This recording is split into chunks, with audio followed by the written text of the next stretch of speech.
problem is there, and it'll rear its ugly head, probably worse in the future. This is my problem with this bill. This is my problem with this bill, with this gigantic bureaucracy, the centralized bureaucracy that is being proposed to put into place. I fear that this whole thing is going to be in the back pocket of the pharmacy companies, and that they will see this as a gigantic mechanism to make mass amounts of profit. Mass amounts. It is depressing.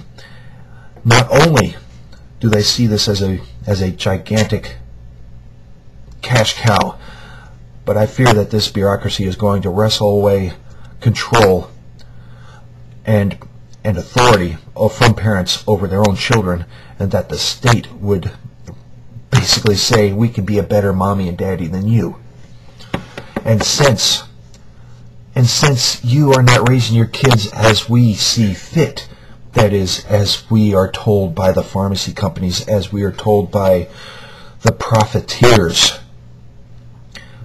Little side note, I'm not against capitalism. I'm against the abuse of capitalism. I'm afraid that the legislatures who will be making laws and rules within this system would see parents like my wife and I as essentially rogues. And they would, I would not doubt, find some way to claim that we are abusing our children because we are not treating them as they should be according to their system, their rules, their views, which is essentially the chemical way. I'm afraid that this is not only a gigantic power grab away from state and local authorities, state and local governments, but also away from parents, especially parents with special needs, children. And with this bureaucracy, there will be a rationing. They will not use the word rationing, but they will have panels to see the feasibility of investing this system's money on treatment for patients. They will take into account that if someone who has a treatable disease, has a treatable ailment or a treatable condition, if the chances of them recovering from these conditions are great, then they would pour the resources into it. But if there are people who they deem as not likely to recover, like people from cancer, suffering from cancer, advanced stages of Alzheimer's, for one, and particularly for us, children with special needs. I'm talking children who have suffered mental retardation, children with Down syndrome, muscular dystrophy. The list goes. I'm afraid that they would deem children who need treatment, let's say for Down syndrome and for mental retardation, and for children with autism, that they would see these kids as not likely to recover, to be productive citizens, to be productive members of society, that they would not likely ration those resources to those children who need it. This has become too glaringly clear. Also, there's another thing of views of autism.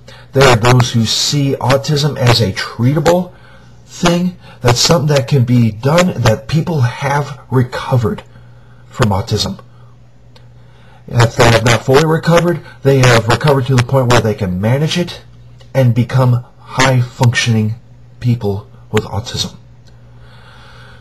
There's those who believe that it can be treated. Then there are those who see autism as a permanent state, a permanent handicap, if I may use those words.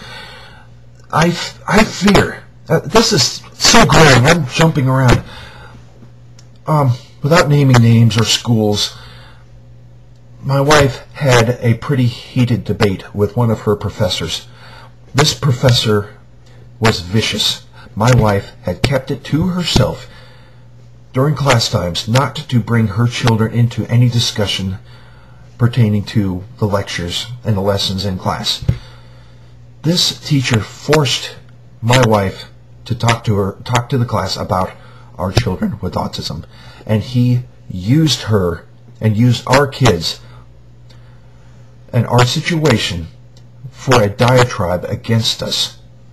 My wife believes that autism can be treated through nutritional means, through biological means, through treatment of allergies, and by occupational therapy, speech therapy, and behavior therapy. I have not mentioned that, behavior therapy. This professor used that to basically lump my wife in with the kooks, those who are paranoid of vaccinations, that don't let their kids get vaccinated because they're afraid of, blah, blah, blah.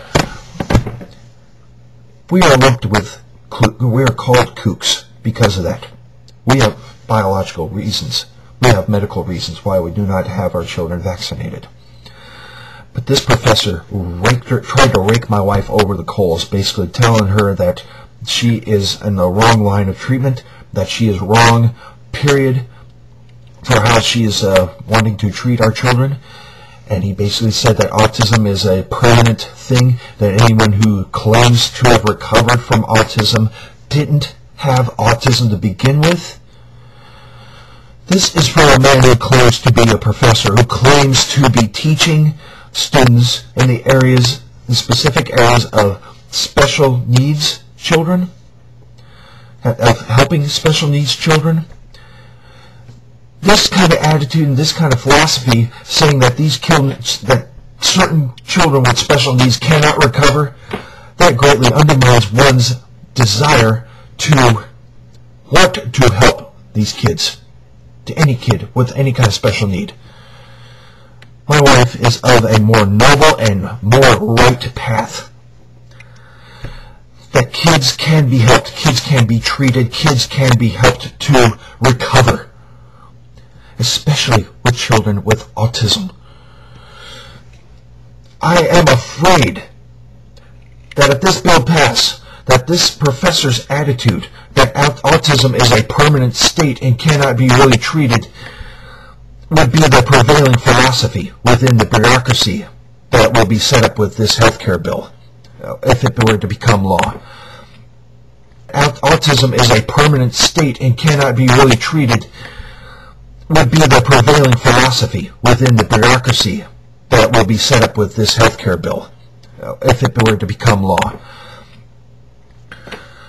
I'm afraid that with the threat of heavy fines, with jail time, and I will not doubt that they would bring in Child Protective Services into this, that they would see parents like my wife and I as abusers of our children with special needs because we will not follow what this bureaucracy would set up. This is why I am afraid that this bill would cause not only great damage to the country economically and politically, but specifically it would be a detriment to parents with children with special needs. I'm afraid that this is going to be another gigantic bullet aimed at the families of the United States, especially aimed at the families with children with special needs. I have not seen any videos that have said what I have said specifically. I'm basically repeating the concerns of former Governor Sarah Palin. I'm basically taking what she said personally about her family, her views of what this healthcare bill would do, and personalizing it and how it would affect my family, especially my children with special needs. Take what I said, consider it, research it. If I'm wrong, post some comments, leave some messages for me, we'll talk. But this is what I said, this is my 2 cents. Call your senator's office and and just hammer them. Don't pass this bill. Say no to it. Don't let the Chicago-style strong-arming politics of the Obama administration try to scare you. And you tell your senators that. You tell them, don't let them do that. Think of the families for these reasons that I've stated, and for the economic reasons, and for the political reasons. Hammer them hard. That's it for me now. I'm going to go off and protect my kids.